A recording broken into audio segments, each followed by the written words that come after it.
there's a natural spillover of people who become interested in your company, and there's just a massive power that comes with that. So I like a lot of things. I like coffee in the morning. I would never turn down a piece of dark chocolate. And I also love chatting with people. So that's why I started Strange Currencies. This gives me a chance to sit down with all of these great people that I've met in the marketing and advertising space, ask them some questions about their business and their life, and learn a few things along the way. Hope you enjoy it. Grab a cup of coffee and let's go. Skylar Dammers, we've been working together for the last couple of years with Rotary Digital and Dealmaker. So pretty excited to have you on the podcast. And this is going to be probably much more of an education for me than you, but like this will be a lot of fun to ask questions about what you do and kind of how all this works. So thanks for coming on board. Absolutely. Super excited to be here. Yeah, cool. Tell us about your current role at Dealmaker. Sure. So I lead up Dealmaker Reach, which is the firm's agency team. So Dealmaker is a platform that connects investors and founders to raise capital, and our team helps put together the marketing and promotion and advertising materials for some of the companies that wish to use our services. I did a lot of research through Dealmaker, and obviously I'm a founder, right? We as a company though bootstrapped it ourselves, but everybody has their own sort of path, right? But when I was thinking about founders that look to raise capital, there seems to be like a typical path, and then there seems to be this path that you guys really promote through Dealmaker. And when you're trying to bring on clients, like how do you help them understand the value of this? Do you find that they don't understand the value and you have to educate them, or they do when they come to you? It's definitely an education, right? Our market has been expanding a lot in the last, it's still relatively young. It's only really been a thing for probably 6 or 7 years around there, even though the regulations have been available for close to a decade.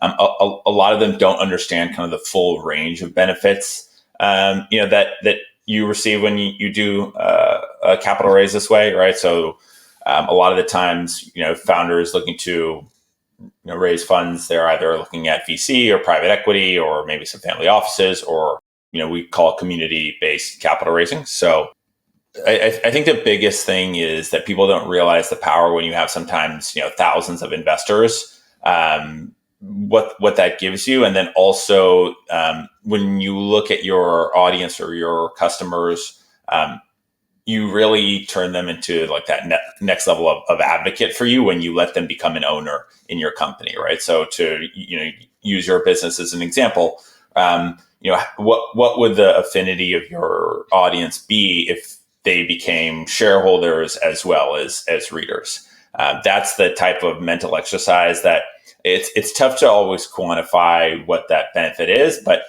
for people who do it well, it's proven to be a massive win for them.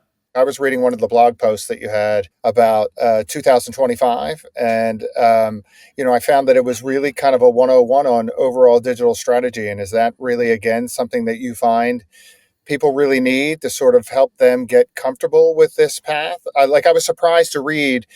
I guess we've been in digital our whole life, so maybe I just assumed a lot of this would be like easy for them to understand, but it isn't the case a lot of the times, is it? No, it's really. I think we can kind of be in a bubble, right? I've been in marketing and advertising for close to 12 years now. Yeah.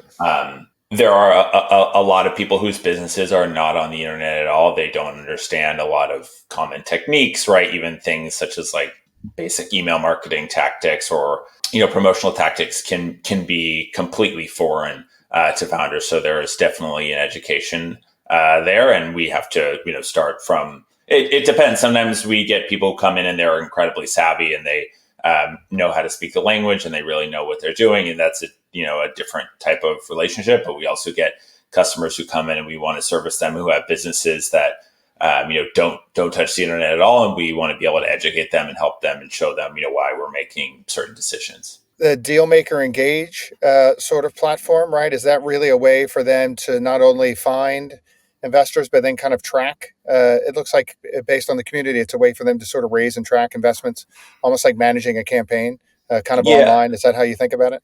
A little bit in its current form. It's a place where companies can post updates and engage with the, like, no pun intended, engage with their communities. Yeah. Once they're in the dealmaker system, and there's a lot of long-term growth we see there. One of the number one kind of indicators of like long-term success that we see with companies that take a multi-year approach is engaging their audience. I say, like, if the only time it's kind of similar to what you would experience in a normal investor relationship. If the only time you reach out to them is when you're looking to raise money, that feels very, very one-sided. So we want to create a suite of tools and systems where people can interact with investors, and investors can interact with the company, so that they can stay informed and up to date. So it almost seems like it puts the company in a position where the investors are getting more accountability, right, for where their money's going and what they're doing with it, versus just sort of giving money in the beginning and then checking to see what their, I guess, overall growth is for their investment over a period of time. So is that what you find now, that companies that are working through Dealmaker and through digital, that they find that they're, like I said, more accountable, or almost more, in terms of having the investors really understand kind of how they're making their money work? Yeah, I mean, I think that's probably like one of the number one questions that people ask when we're either looking at emails that people are writing in, or people are putting questions on a comment board, is what are the use of funds. So I'd say that's pretty accurate.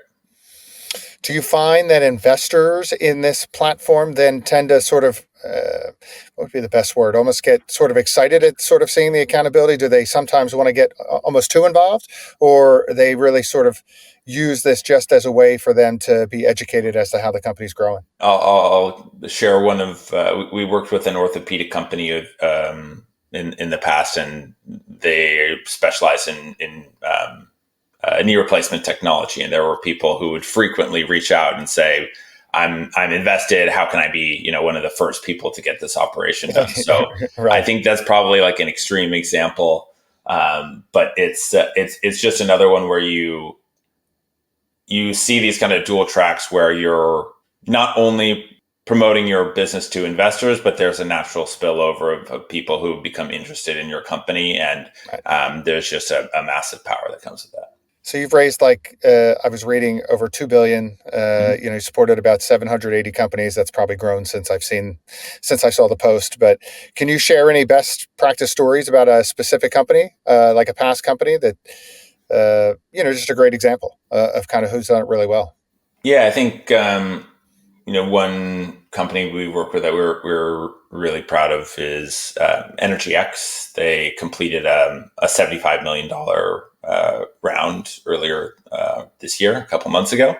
I can't go too into like the specific tactics they use, but I can say on the whole, they just did a fantastic job of resonating with the larger investment community, which at the end of the day, that's probably the biggest key to success is, how can you effectively tell your story to where it resonates with a really wide group of people, because it can feel like sometimes you're fishing in a massive ocean. So the more targeted you could be with your messaging and telling, the story of how your company has gotten to the point it's at and where you're going, that's what's ultimately going to be successful. And they did it in a way that I think few have done up to this point. Thinking about Dealmaker and thinking about how you find clients, like, there's a lot of similarities, obviously, well, in not only what you do for them in terms of media, but thinking about you like an agency that's trying to sort of attract brands to come to you. Like, what is the process for you to find companies and pitch them? Like, how does that work? Are there a lot of similarities between that and how an agency would work with brands, or is it different? There's a mix of cold outreach that we do with companies that we think are interesting. We have a dream list of companies that we would potentially want to work with. Okay. And then there's also just word of mouth, right? If you're effective, at whatever you do, word is going to get around. And so We also see a decent amount of inbound just from referral business and founders. There is a pretty tight knit community of founders out there that one of them has a good experience. We typically see a number of referrals from them. Oh, that's great. That's really good. Um, how do you so? And then another thing too is that in terms of you and the competitive set, do you find that you're competing against other companies like you, or is it really just you versus as you think about raising money through digital channels versus more traditional channels? Is that what you're competing against, or are you competing against other agencies that claim to do the same? It's definitely both. I don't know of another agency that's operating at the level that we're at. So when it comes to like a digital and marketing first approach, I think we're. I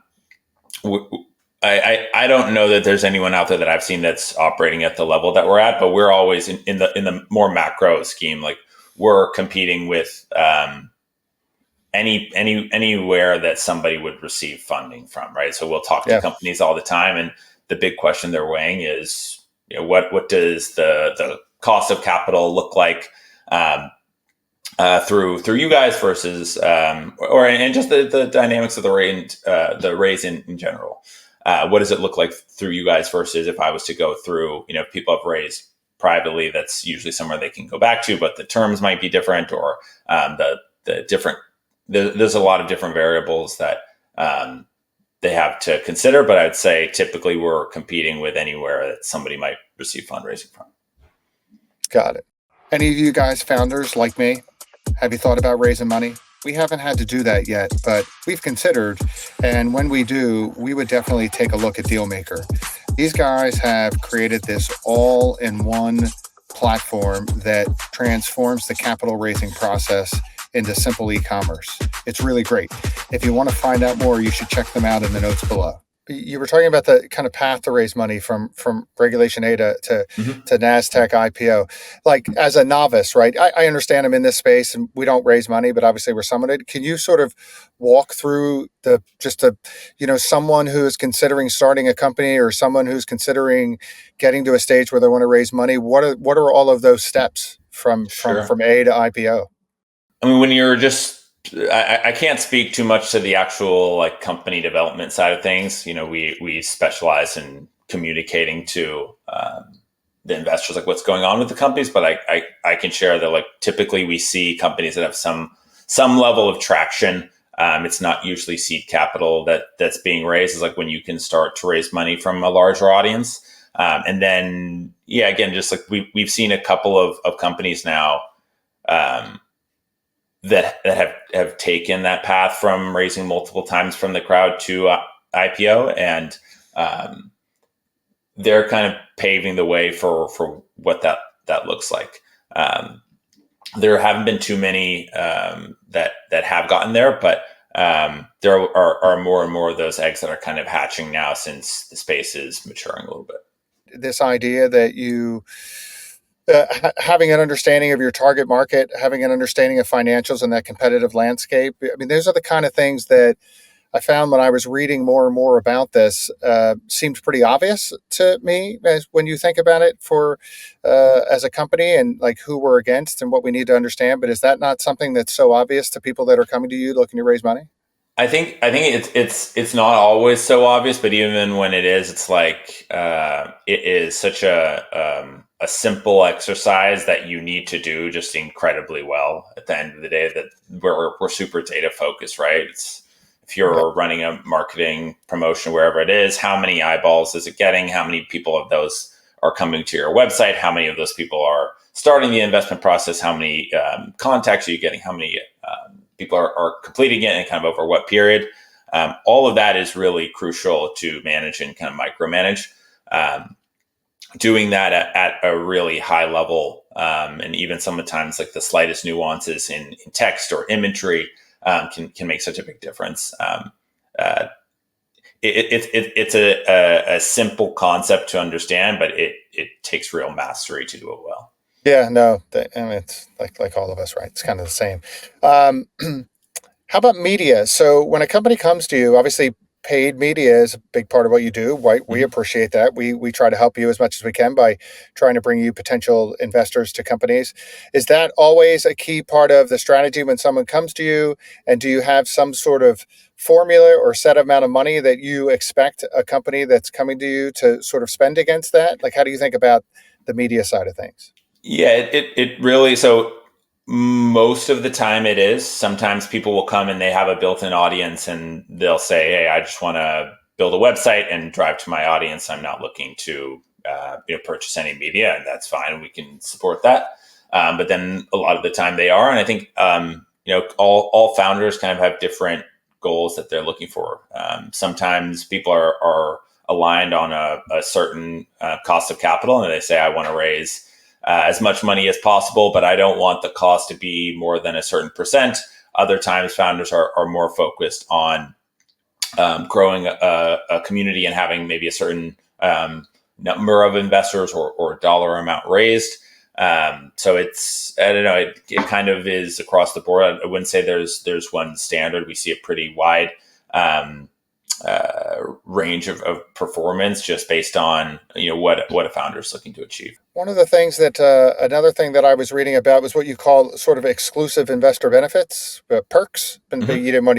you don't necessarily like to use the word perks, but do you have any examples of companies in the past that have offered some pretty unique perks or investor benefits that you've not seen before that worked really well? Just sort of some unique or fun ones. Yeah, I mean there was one where you could name a cocktail at Oh, that's cool. a location called Death and Co. They have a number of locations, and if you Oh invested yeah. above a certain amount, you could name a cocktail. There's also been a lot of times where there's perks related to a company's product, right? So we've worked with hardware companies in the past where if you invest above a certain amount, you essentially and get a discount on a product, you essentially are driving pre-orders and orders for your product. So it's interesting to look at that. Specifically, there's a company actually that's here in Austin called Virtuix, and they have a product called the Omni One, which if you've ever seen the movie Ready Player One, it's the virtual reality harness. They used an early prototype in that movie, I believe. They productize that, and they basically allowed people who invested to get a substantial discount off of the future purchase of their product. And so the natural waterfall and spillover effect of that is when they have their product out day one, they have a bunch of people that have a discounted pre-order that are ready to purchase. So I think that's a good example. There's an easy parallel with a lot of e-commerce companies where you're just driving a lot of eyeballs to your website. Naturally, people want to try out your product, or they might receive product as a form of being an investment. There's a lot of parallels there outside of just standard perks, which people will offer sometimes like bonus investment or discounted shares at a certain investment level, or sometimes there'll be like one-on-one or unique like on-site experiences that people can have if you're investing, like really, really large ticket amounts. That idea between Death and Co. That naming a product, is that something that you've seen before, or is that truly unique? Um, that was unique. I don't know. I haven't seen anybody else do something like that in my memory, but we've worked on a lot of campaigns, so it's entirely possible that I could just be forgetting. Yeah, that's right.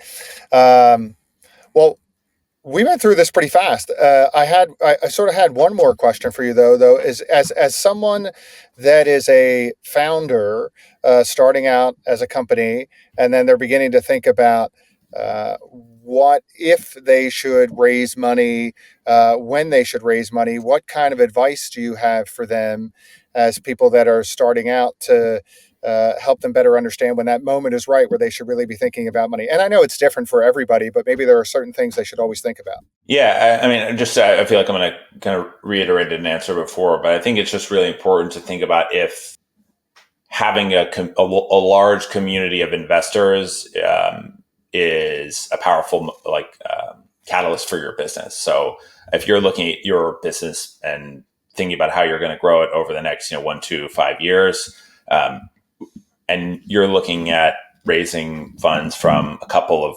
small private investors, right? Individually, like larger checks, or if you're looking at raising from, a large number of people, there's benefits to each that you can appreciate, right?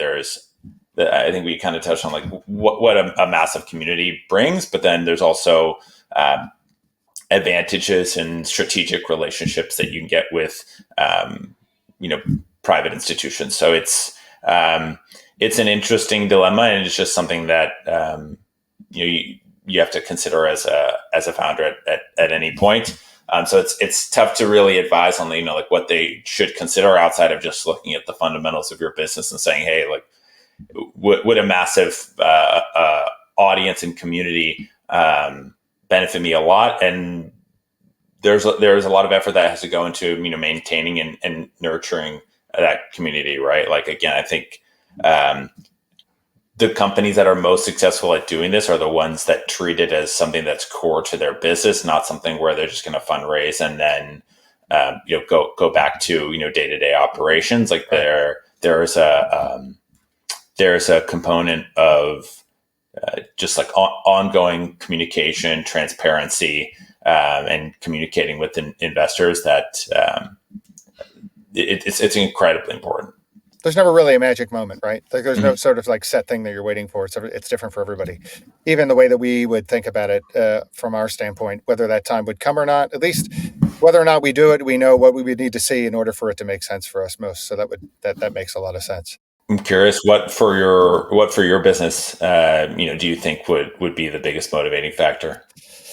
So when we started our business, we really started it with the idea that we wanted to be, I always use this analogy, like we never wanted to be the next Starbucks. We always wanted to be like a really cool small coffee shop. And Tim is my partner. Tim and I are also at a different stage in our life. We're a little older. Won't say how old, but we're a little older. And I think that if this were like 20 years ago, I think we would have gotten really excited at the idea of really growing it and growing it fast and big. But we've both learned so much through the time that we really were really trying to build this out from kind of a dollar in, dollar out mentality and keep it really lean. And I think that that's helped us specifically through periods of time. It's been like 7 years. I mean, it helped a lot during COVID. We didn't have to really make a lot of great changes. We didn't have to get rid of anybody. So we really like running a small company. But to your point, we do know that as a company, I think that if the right investment were put behind it, there could be a lot more growth here. It's just whether or not we want to take on that pain point. Does that make sense? Like, yeah, I mean, where we are, you got to be ready for it, right? There's going to be a lot more expectations, a lot more things that you need to do, and but we do think about it. But right now, we run the company with just a small group of great people, and knock on wood, it works really well. So there's no need for us to do it now. But every year, Skylar, we sit and we say, like, what would it look like if we took on some money and we decided to make it something different than it is right now? But then we usually just decide that we really like the way we're running it. So it goes kind of back to your point, which is there's no sort of set answer. I don't know if somebody came along and offered us money and said like, this is what we would do with it, or this is what would happen. Maybe that would change the conversation, but we feel pretty lucky and blessed that we have this like great company at the size it's at right now. And we try to just sort of grow incrementally and kind of see where it goes. I mean, props to you for building a business. Like, I think that is just incredibly impressive for anybody to support, a team and, having a sustainable business that doesn't require, additional capital is, I have a ton of respect for it. And I think you stated it well. It's like, there is that dilemma of any time you take on investment, regardless of where it's from, it brings in, just like forces of pressure and expectation from people other than, yourself. So, I can really appreciate that. It's much more difficult to bootstrap, and it's a different grind than taking on capital. But I also think it can be a lot less stressful because you're not dealing with as many external factors. Yeah, and it's true, and it's the way you run it too. I mean, we can bootstrap, but then we don't necessarily run our business to the dollar of what's coming in each month. Right? There's enough room there, so that helps us too. I think that if we had the added pressure of like living off of every dollar that's supposed to come in month out, and advertising, right, Mm-hmm. kind of comes and goes, and it goes up and down. It makes it a lot harder, but we have enough in how we manage our money and how we manage our expectations that if things come along that are a little bumps along the way, like we're able to withstand them until things bounce back. So it's good. But I appreciate that. Yeah, it's definitely been fun. All right, last thing. So has being in Austin for your company, do you find that that's helped you, or does that really matter given that it's kind of more digital? I just feel like you're in kind of the like I always think of Austin as like a starter's hub. So Yeah, for sure. We have a headquarters up in Canada. We're Canadian based, but we do have a lot of remote team members, myself included. Being in Austin, there's a few of us out here, and it's definitely helped. I mean, we have a few companies that we work with out here, where even though we are a digital first, it's still great to see people in person. And then there's just a natural kind of traffic through the city, right, where people are excited to come and right. visit if you want to have an in-person meeting. Or like South by Southwest is here, so every time South by comes around, it feels like a lot of our publishers, clients, different companies that we work with, a lot of people that are just in our sphere all come together in Austin. So yeah, it's an exciting place to be. It's going through some. I don't know. I haven't been here too long. I've been here for close to 4 years, which I guess, depending on who you ask, is either a really long time or not that long at all.